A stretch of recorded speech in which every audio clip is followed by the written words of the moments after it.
Supanova Week continues here at Trekzone today. I'm jumping back into Studio 4 after the opener because it's time to talk science with Dr. Brad Tucker. Ingenuity flies. The helicopter lifts off, hovers and lands successfully, marking the first time that we know of an aircraft has made a powered, controlled flight on another planet. Biden's budget boost. The president tops up NASA's budget by $1.5 billion as he sets his sights on the moon. And Starship awarded. The SpaceX human landing system will ferry astronauts to the lunar surface as part of the Artemis missions. It's the 16th week of 2021. On Apple Podcast, Spotify, Google Podcasts and YouTube. With the latest science and space news, this is Talkin' Science with Dr. Brad Tucker and Matt Miller. Welcome to Talkin' Science. Matt Miller with you for another instalment of the Science and Space News. Dr. Brad Tucker is here. Brad, happy Tuesday. Yeah, look, it's been an exciting Tuesday following from a very busy, exciting Monday. It absolutely has. Well, before we get started, a quick reminder that Supanova Week continues here at Trekzone, as I said at the top of the show. Brad, it's great that the COVID normal is taking shape and we can get back to doing the things we love, more or less. Yeah, look, it is nice that there is things that we can do and, a bit of normalcy with some of the fun that we get to have. And not just Mars having the fun. Exactly right. Well, before we get into the show, still just another tease to give away a quick reminder of the socials. We can find you on Twitter at btucker22. I'm on Twitter at Miramat86 and, of course, Trekzone exclusively on Twitter. Plus, find our YouTube channel for the latest eps and on your podcast app of choice, podcast of choice. You know what I'm trying to say. Brad, first up in the headlines, Pam Melroy, former Shuttle Commander and Nova Systems Director in Adelaide, has been nominated for the Deputy Administrator posting at NASA. Yeah, look, this is amazing. Pam's a good friend of us here in Australia, including lots of groups, Gilmore Technologies in Queensland, us in Canberra, as you said, Adelaide. And so it'd be a great voice to have in, a very, very senior role in NASA, knowing our capabilities, what we can do, what we want to do. So I think, that relationship will be great for obviously NASA. Absolutely. Well, the University of Southern Queensland and Rocket Technologies International have partnered up to build the first commercial rocket engine test facility. It's going to be in a quarry west of Brisbane. This one's very exciting.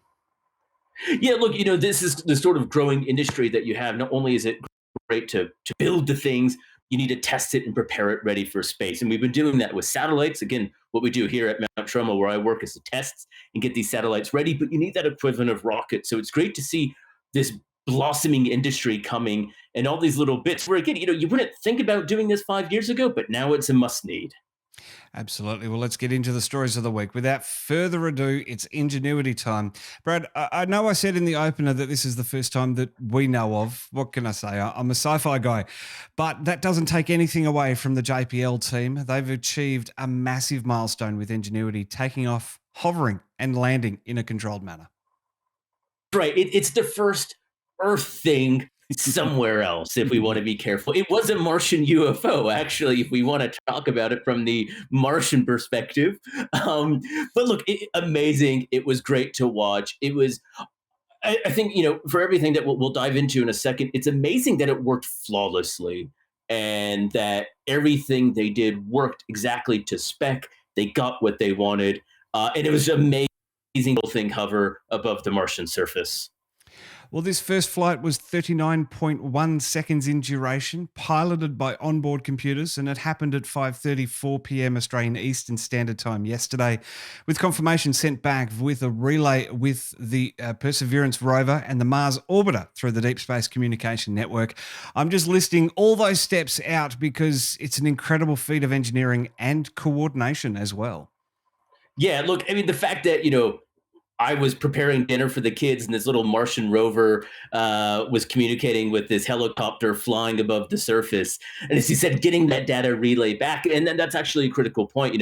One of the reasons it took so long for all the data to get back is because it had to relay the telemetry, the data, the photos, all that stuff. It couldn't directly beam it back to Earth because Perseverance had to relay it through Perseverance and then relay that through Mars Reconnaissance Orbiter, which obviously made it a bit slow, but it made the moment even more savory when it was opened up and you get to see everything.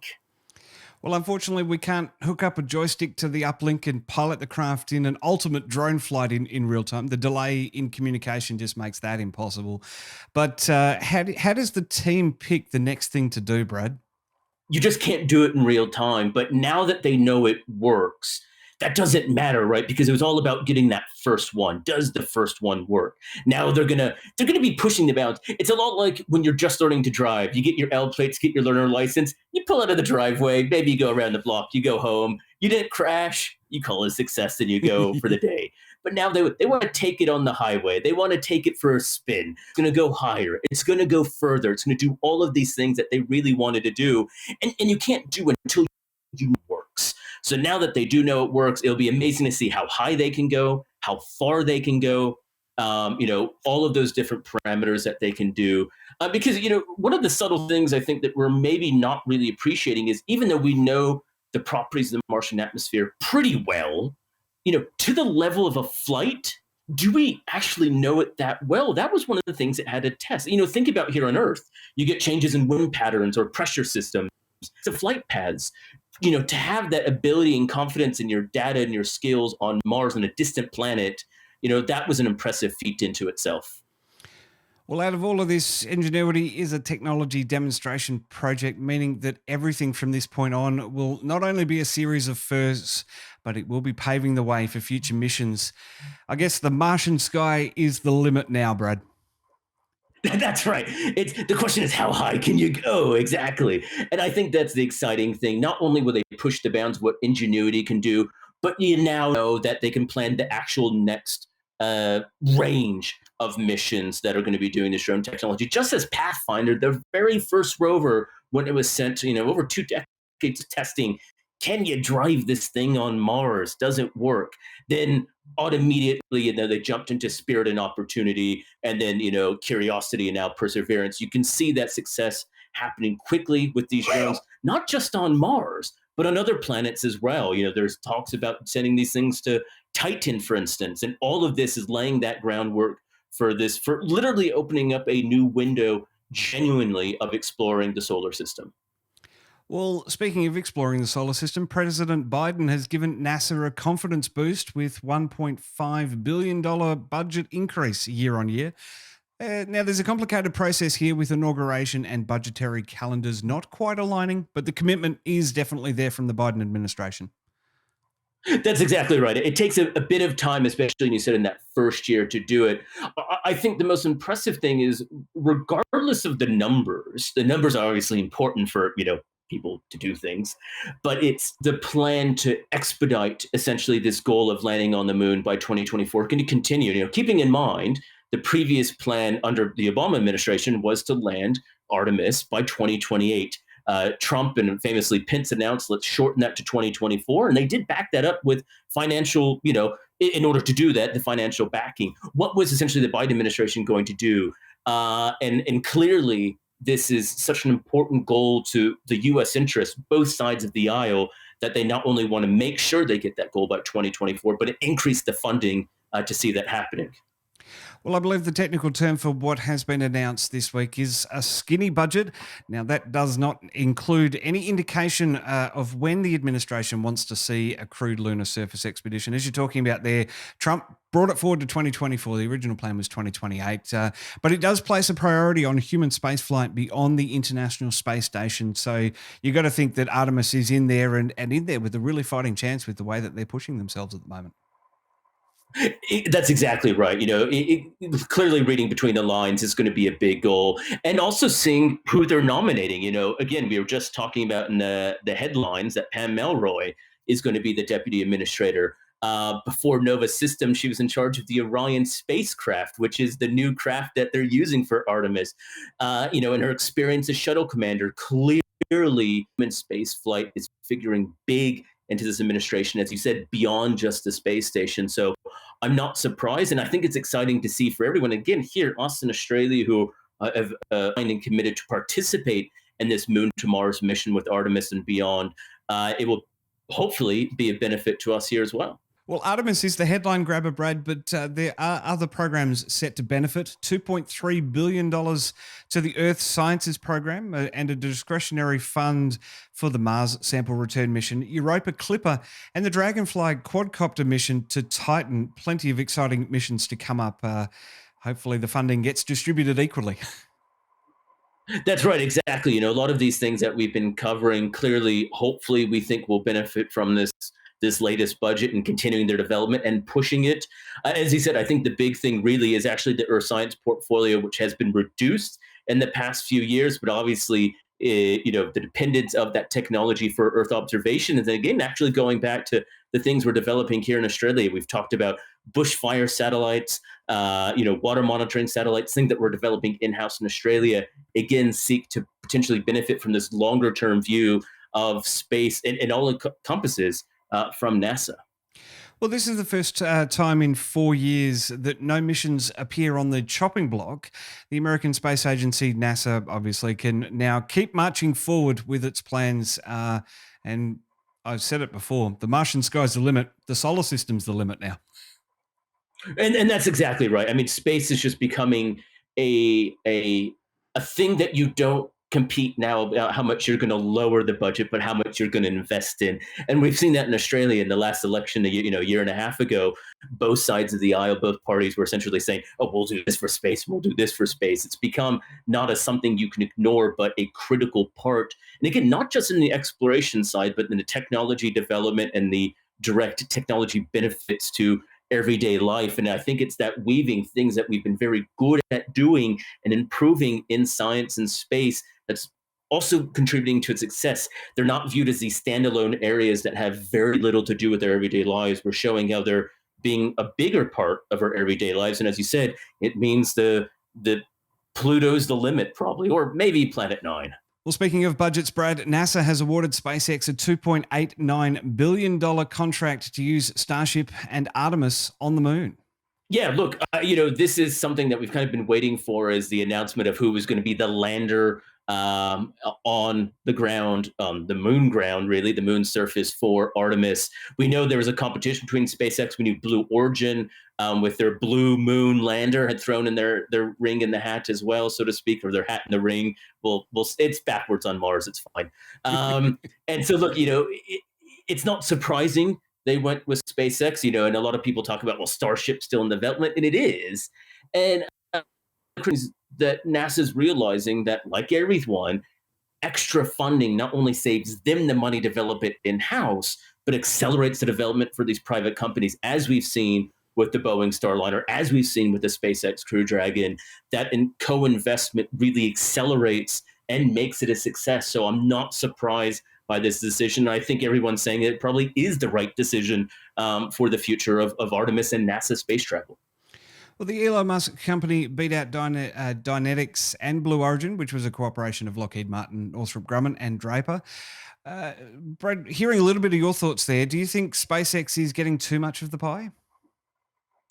Look, it's interesting because there are, as you said, there are multiple other companies that were in the ring, so to speak, and SpaceX got another piece of the pie. But you have to realize human spaceflight is a very different ball game than sending cargo, satellites, and uncrewed stuff into space.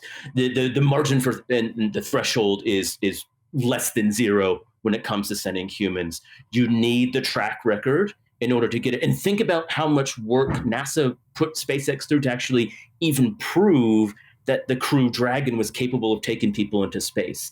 They had a long time. They made them do a lot of checks, a lot of testing, and that's why Boeing still hasn't flown, is because of all the testing and onus they're putting on them. And this is rightfully so. This is lessons learned by NASA from the Apollo era, from the Gemini era, from the Space Shuttle era. You have to be on the ball.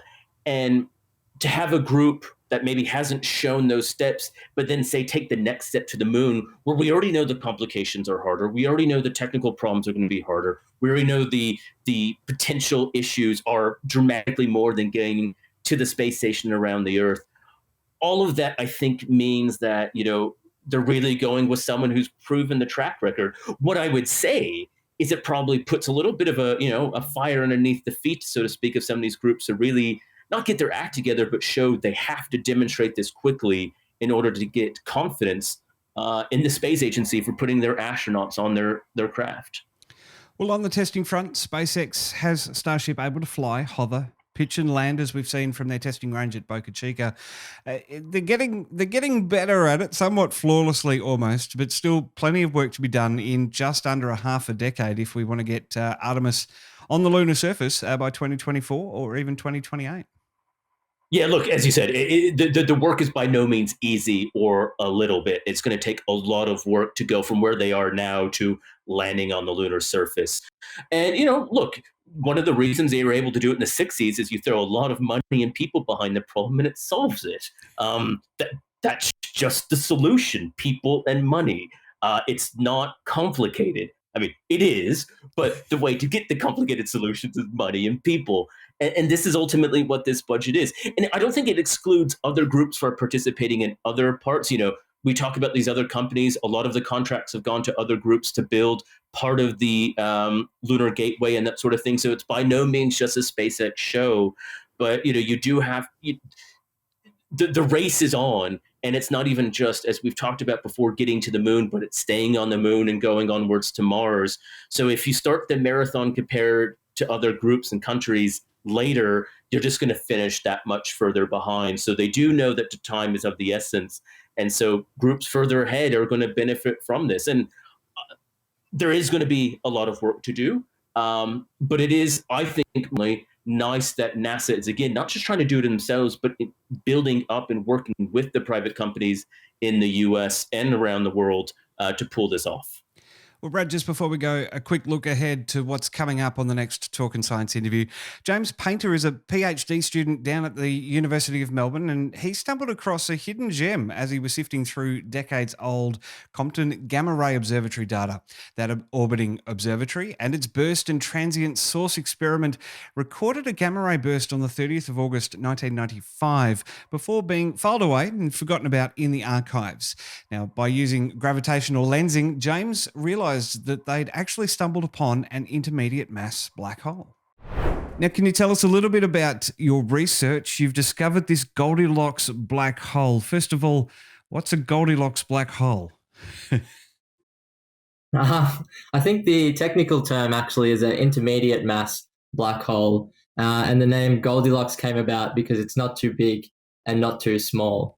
So, there's two very well-known populations of black holes, the supermassive black holes, which lurk in the cores of every galaxy. And then there's stellar black holes, which come about as a result of supernova explosions at the end of a star's life. And these are about 10 times the mass of the sun, 50 times the mass of the sun. And the supermassive black holes are millions and millions to billions and billions of times the mass of the sun. But this intermediate mass range in between is so far a very unexplored region of the parameter space.